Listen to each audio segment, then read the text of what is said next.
기획팀으로 활동을 하고 있는 세종만입니다. 자바라 서포터즈는 대학 일자리 플러스 센터에서 진행하는 프로그램이나 청년 정책 등을 홍보하고 기획하는 일을 주로 하는데요. 먼저 인터뷰 진행 순서를 말씀드리면 종이에 나와 있다시피 일단은 교수님 소개, 그다음에 진로 취업 및 자격증 관련 질문을 순서로 이렇게 진행을 하려고 합니다. 그럼 이제 진로 취업 및 자격증 관련 질문 드리도록 하겠습니다. 먼저 첫 번째 질문입니다. 교수님께서 취업을 준비하는 학생들에게 있어 가장 중요하다고 생각하시는 한 가지를 꼽으신다면 무엇이 있으신가요?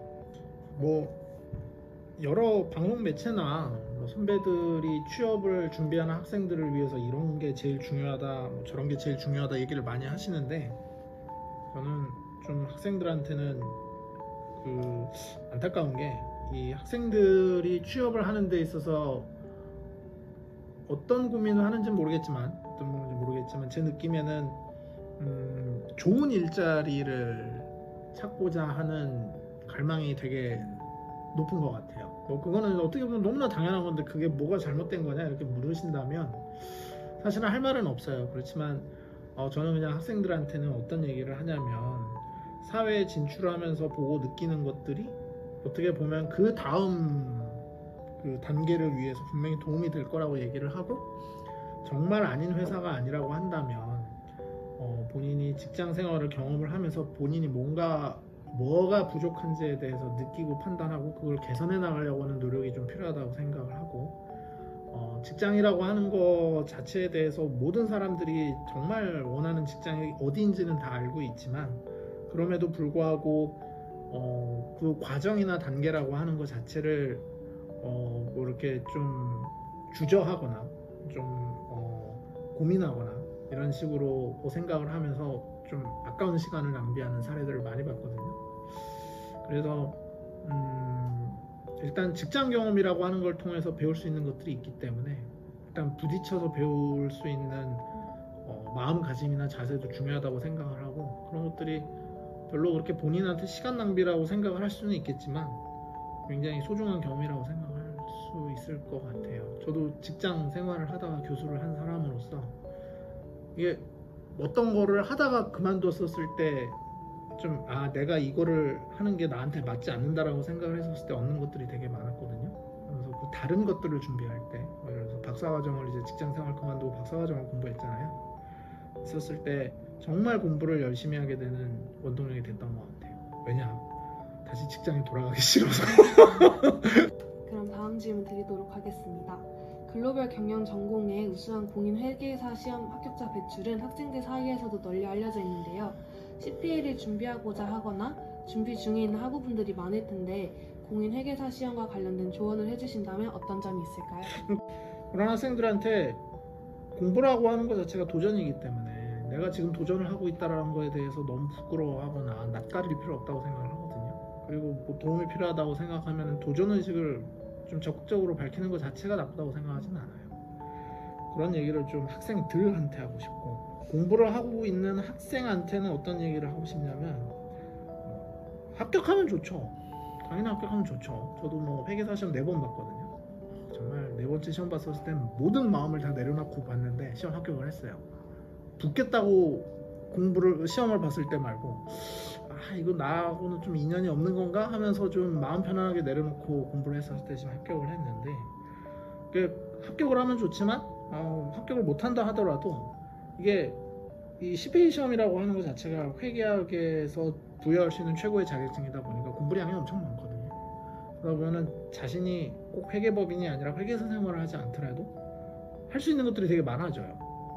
예를 들어서 내 후배 중에 하나는 신문 기자가 된 애도 있고 경제부 기자가 된 애도 있어요. 시험 포기하고 나서. 그 다음에 수자원공사에 공채 시험 합격한 경우도 있고, 회계 증렬로. 그런 것들을 본인이 딱 되짚어 생각하던데 도움이 됐다고 생각을 하고, 그 다음에 또 세무공무원 합격한 사례 되게 많아요. 결국에는 그런 학생들의 얘기나 경험치를 보면은 고시 공부에 대한 도전이라고 하는 것 자체가 all or nothing이 아니라고 하는 말을 하고 싶어요. 다음 질문 드리도록 하겠습니다.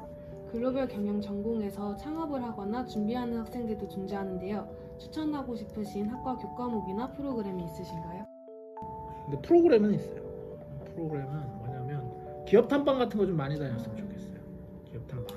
왜 그러냐면 내가 이번에 기업 탐방 한 3군데 가봤거든요. 학생들 따라서 3군데 가봤는데 그런 게 보면은 학생들은 기업에 대한 관심을 가지고 가는 걸 수도 있지만 의외로 회사가 학생에 대한 관심을 많이 갖더라고요. 그 학생이 질문해온 것들 뭐 이런 것들 누가 질문하셨나요? 이런 것들 어디서 찾으셨어요? 학생들이 고심을 하고 쓴 질문지들에 대해서 회사 사람들이 감탄을 되게 많이 해요. 근데 이제 그 회사는 우리 학교를 잘 몰라요. 그 탐방에 임했던 회사 관계자분들이 학생들 수준이 굉장히 높다고 얘기를 해요. 그러면서 그 가능성을 보고 어떻게 보면은 몇몇 회사 같은 경우에는 학교와 무슨 협약을 맺을 생각도 있다는 얘기가 나올 정도로. 왜냐하면은 저 극강의 대기업은 지원하고자 하는 학생, 가고 싶어하는 학생이 차고 넘치긴 하지만 좋은 중견기업이나 이런 데는 인력난이 심한 경우도 있어요. 그래서 그 학생들의 그런 잠재력이나 탐방 온 학생들의 수준을 보고 적잖이 놀래서 어떻게 보면 서로 윈윈하는 프로그램 같아요. 본 전공 이외에 부전공을 선택하는 학생들도 많습니다. 그렇다면 글로벌 경영 전공 학생들이 경영학적 지식 이외에 부가적으로 습득했으면 하는 지식 분야가 있을까요? 언어입니다. 언어. 삼성 디스플레이에 갔었거든요. 학생들 데리고. 학생들이 막 포트폴리오를 적어서 막 냈어요. 회사 담당자의 말은 딱 단어였어요. 영어는 기본이고 제2외국어 해야 된다. 근데 삼성 디스플레이 같은 경우에는 산업 소재 부품이 일본에서 수입되는 경우가 많으니까 그 공장에서 쓰는 기계 용어들이 다 전문 용어예요. 근데 그 외국어를 못하는 거 전혀 이해 못하거든요. 그래가지고 막 포트폴리오 보더니 이런 거 왜 하냐고 저런 거 왜 하냐고 하면서 질문을 막 푸는데 학생들이 당황을 하는 거죠. 이게 내 취업에 도움이 될 것 같아서. 그런데 딱 명확해요. 언어 공부하라고.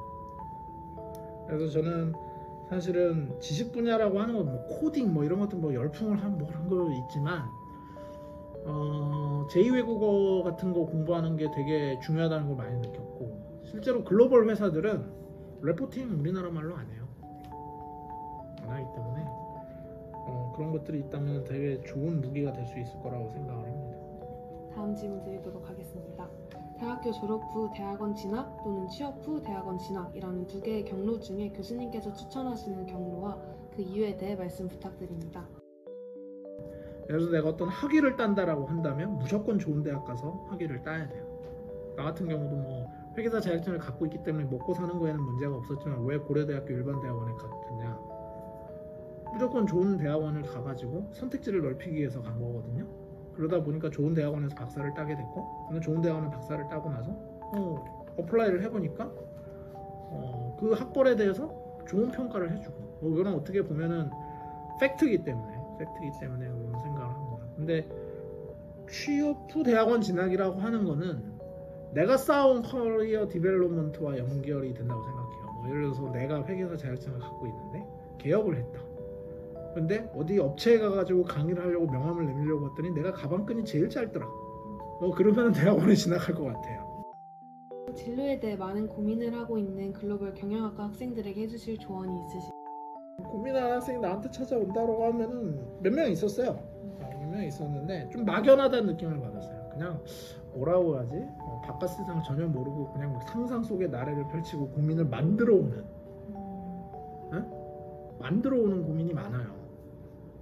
나는 좀 당황스럽죠. 왜냐하면 나도 그런 만들어낸 고민에 대해서 경험한 적이 없기 때문에 그 만들어낸 고민에 대해서 특별히 해줄 어드바이스가 없어요. 그냥 뭐 해봤니 물어보면 한 것도 별로 없어요. 그러다 보니까 고민을 만들어내는 과정에서부터 학생들이 고민을 해야 된다고 생각해요. 너무 좀 뭐라 그래야 돼 막연한 고민 같은 게 많아요. 사실 학생들이 해보지 않고 경험하지 않고 만들어내는 고민들이 많다는 느낌 받거든요. 근데 그런 것들은 사실 상담을 해서 해결될 수 있는 문제는 아니에요. 경험하고 부딪히고 거기서 생성되는 고민을 해결하려고 하다 보면 길이 보일 것이라고 생각을 해요. 인터뷰에 응해주셔서 정말 감사합니다. 네. 마지막으로 학생들에게 해주고 싶은 말이 학생들이요? 다 했어요. 나는 많이 다 했고 네. 이런 얘기는 좀 하고 싶어요. 뭐 늘 예전에도 한 얘기지만 하고 싶은 게 뭔가 한 가지는 항상 있었으면 좋겠어요. 뭐 예를 들어서 아무것도 안 하는 이런 거 안 돼요. 네? 뭐 그래서 제 수업을 하는 학생들이 회계학을 엄청 싫어해요. 회계학 싫어하죠. 회계만 해도 그냥 회의감이 느껴질 정도로 싫죠. 나는 그것도 적극적으로 표현해야 된다고 생각을 해요. 그러면 그 학생한테 물어보거든요. 이거 싫으면 너 뭐 할 거냐고. 답이 없어요. 그 상황은 안 좋아요. 그러니까 뭔가 하고 있는 게 있고 내가 할 수 있는 게 있으면 다른 건 좀 못해도 돼요. 그러니까 뭐 좀 항상 깨어 있어라. 뭐라도 하고 있어라.